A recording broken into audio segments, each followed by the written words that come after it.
আসসালামু আলাইকুম dear friends, A bag of job চ্যানেলে আপনাদের স্বাগতম। চলে আসলাম নতুন একটি নিয়ে বিজ্ঞপ্তি নিয়ে আপনাদের মাঝে। আমি মোহাম্মদ হামিদুর রহমান। তো আজকের নিয়োগ বিজ্ঞপ্তিতে যে সকল ইম্পর্টেন্ট তথ্য আছে সেই সকল ইম্পর্টেন্ট তথ্য, গুরুত্বপূর্ণ তথ্যগুলো নিয়ে আলোচনা করব। অবশ্যই আপনারা এই ভিডিওটি স্কিপ না করে পুরোটি ভালোভাবে দেখবেন, তাহলে অবশ্যই সুবিধা হবে। আর যারা এখনও নতুন আছেন, আমার চ্যানেলটি সাবস্ক্রাইব করেননি, তারা এ ব্যাগ অফ জব চ্যানেলটি অবশ্যই সাবস্ক্রাইব করে ফেলুন এবং বেল আইকনটিতে প্রেস করতে ভুলবেন না। তো আমি বেশি কথা বলবো না, আমি চলে যাব প্রধান আলোচনায়। তো চলুন দেখে আসি আজকের এই বিজ্ঞপ্তিটি।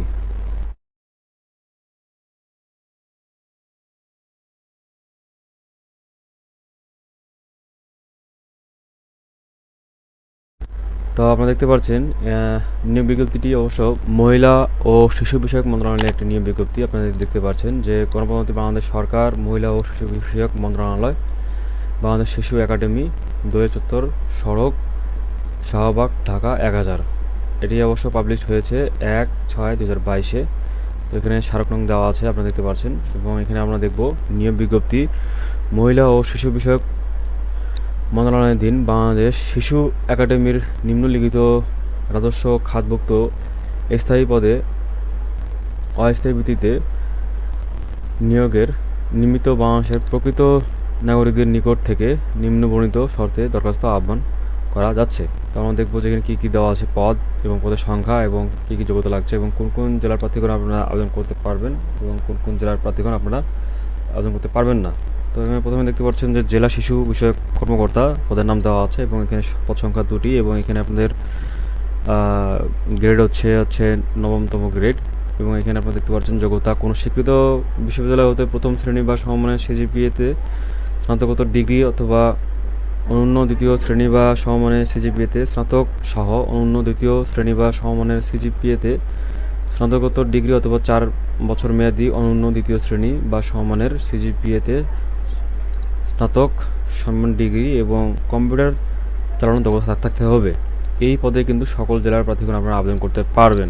এরপরে আপনার দ্বিতীয় নম্বর যে পদ দেওয়া আছে উচ্চমান সহকারী, এখানে কিন্তু পদ সংখ্যা 2টি এবং এটি হবে 14তম গ্রেড। এবং এখানে আপনাদের কিন্তু দেওয়া আছে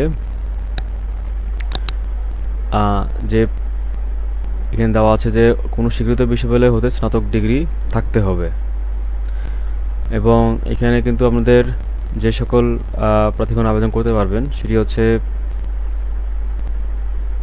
আপনি দেখতে পাচ্ছেন যে এখানে দেওয়া আছে ঢাকা, গাজীপুর, নারায়ণগঞ্জ, ফরিদপুর, মাদারীপুর, কিশোরগঞ্জ, ময়মনসিংহ, জামালপুর, নেত্রকোনা, চট্টগ্রাম, কক্সবাজার, ব্রাহ্মণবাড়িয়া, চাঁদপুর, কুমিল্লা, ফেনী, লক্ষ্মীপুর, নোয়াখালী, রাজশাহী, জয়পুরহাট, পাবনা, সিরাজগঞ্জ, নওগাঁ, নাটোর, চাঁপাইনবাবগঞ্জ, রংপুর, কুড়িগ্রাম, নীলফামারী, ঠাকুরগাঁও, খুলনা, যশোর, ঝিনাইদহ, সাতক্ষীরা, চুয়াডাঙ্গা, কুষ্টিয়া, ভোলা, পটুয়াখালী, সিলেট, মৌলভীবাজার, সুনামগঞ্জ ও হবিগঞ্জ এই জেলার প্রার্থীগণ কিন্তু অবশ্যই আপনারা আবেদন করতে পারবেন।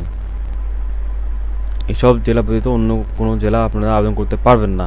তো আমি কিন্তু এখানে কিন্তু আপনারা দেখতে পাচ্ছেন যে 2 নম্বর থেকে একবারে যে দেওয়া আছে 9 নম্বর পর্যন্ত, এই 9 নম্বর পদ পর্যন্ত যে পদগুলো আছে এই পদের জন্য কিন্তু এই সকল জেলার প্রার্থীগণ আপনারা আবেদন করতে পারবেন 2 থেকে 9 নম্বর পদের জন্য। তো আমি আর জেলার নাম উল্লেখ করব না। এরপর আপনি দেখতে পাচ্ছেন যে উচ্চ হিসাব সহকারী, এখানে কিন্তু পদ সংখ্যা 1টি এবং এখানে আপনাদের কোনো স্বীকৃত বিশ্ববিদ্যালয় হতে বাণিজ্যে স্নাতক ডিগ্রি এবং কম্পিউটার চালানোর দক্ষতা থাকতে হবে।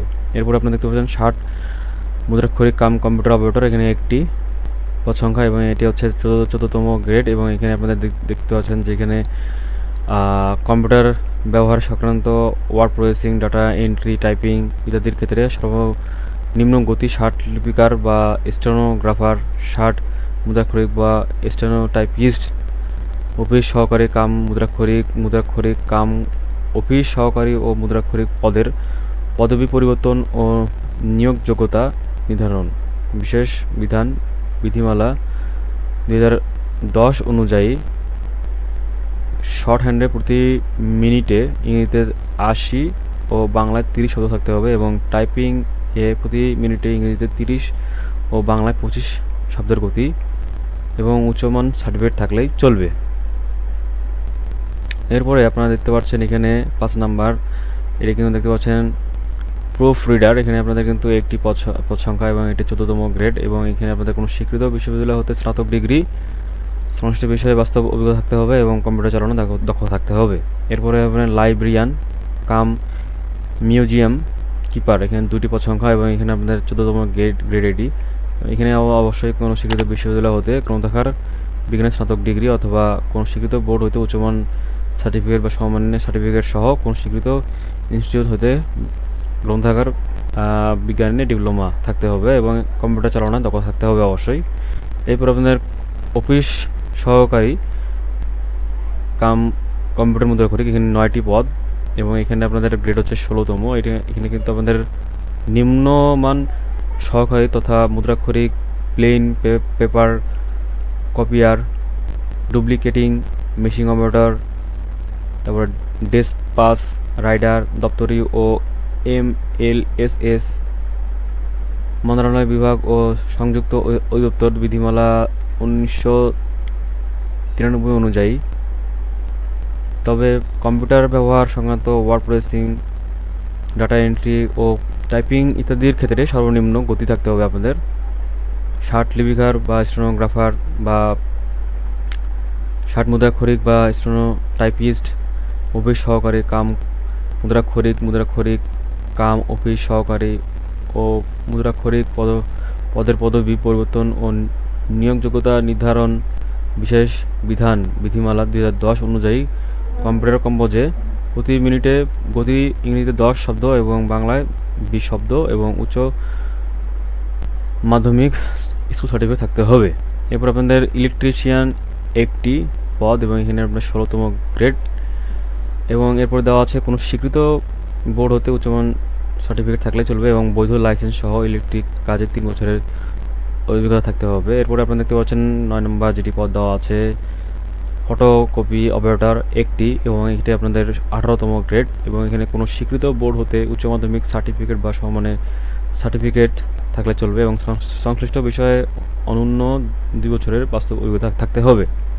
অবশ্যই আপনারা আবেদন করার জন্য যে ওয়েবসাইট দেওয়া আছে এখানে দেখতে পাচ্ছেন, এই ওয়েবসাইটে কিন্তু আপনারা অবশ্যই আবেদন করতে ফর্ম পাবেন এবং এখানে কিন্তু অবশ্যই আবেদনটি পূরণ করতে পারবেন।